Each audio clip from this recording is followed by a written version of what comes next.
Ada orang yang mengandalkan keberuntungan dalam hidup, berharap semesta akan memihak, berdoa agar dunia bersikap lembut, berpikir bahwa selama ia berniat baik, maka semuanya akan berjalan mulus. Tapi realitas tidak bekerja seperti itu.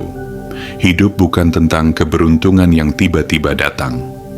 Hidup adalah tentang keteguhan hati, keteguhan untuk tetap berjalan meski kecewa, keteguhan untuk tetap berdiri meski terluka.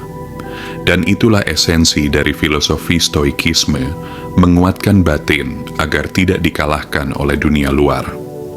Stoikisme tidak membawamu ke jalan pintas menuju bahagia. Ia tidak menawarkan motivasi murahan yang mengatakan semua akan indah pada waktunya.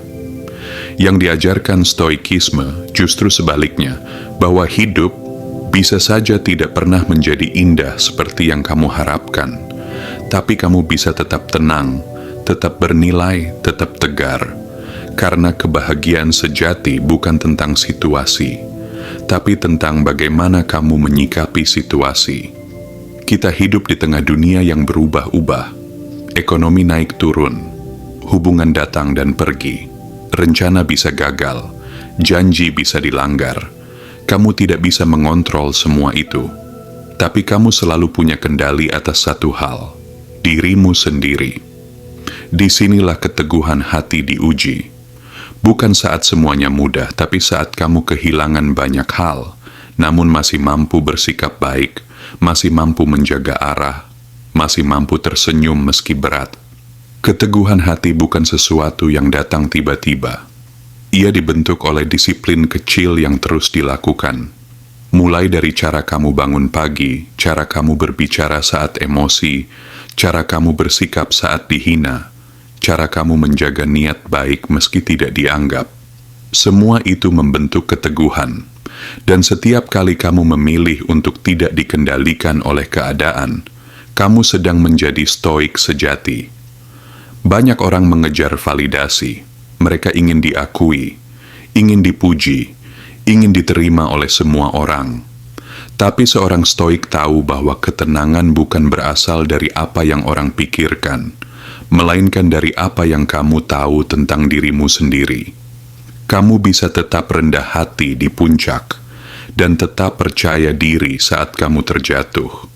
Karena kamu tidak mendasarkan nilaimu pada pendapat orang lain, tapi pada prinsip yang kamu pegang. Dalam stoikisme kita belajar untuk tidak takut kehilangan, karena pada akhirnya semua hal bersifat sementara. Uang bisa habis, kecantikan memudar, kekuasaan berpindah, orang yang kamu cintai pun bisa pergi. Maka jangan jadikan mereka pusat kebahagiaanmu. Cintailah tanpa menggenggam, nikmatilah tanpa mengikat. Bersyukurlah atas apa yang kamu punya, tapi jangan sampai hidupmu tergantung padanya. Konsep yang sering diulang dalam stoikisme adalah amor fati, mencintai takdir. Bukan pasrah buta, tapi menerima dengan hati terbuka. Ketika sesuatu terjadi di luar kendalimu, kamu tidak lagi bertanya, "Kenapa ini terjadi padaku?" Tapi kamu mulai bertanya, "Bagaimana aku bisa tumbuh dari ini?" Setiap pengalaman, baik atau buruk, bisa menjadi guru. Setiap kegagalan bisa menjadi peringatan. Setiap luka bisa menjadi pintu menuju pemahaman yang lebih dalam. Keteguhan hati terlihat sederhana, tapi itu adalah bentuk kekuatan paling dalam yang bisa dimiliki manusia. Saat kamu tidak mudah goyah oleh pujian atau cacian, saat kamu tidak kehilangan arah saat sendirian, saat kamu bisa sabar dalam diam dan tegas tanpa harus keras, saat kamu bisa mengakui kesalahan tanpa kehilangan harga diri, itulah keteguhan yang tidak bisa dibeli, tidak bisa diajarkan dengan kata-kata, tapi bisa dilatih setiap hari. Hidup ini tidak akan berhenti melempar ujian. Akan ada hari-hari di mana kamu merasa sangat sendiri, di mana semuanya terasa tidak adil. Tapi di momen-momen itu, kamu sedang membentuk dirimu. Jangan habiskan waktumu menyalahkan nasib. Jangan tunggu orang lain menyelamatkanmu.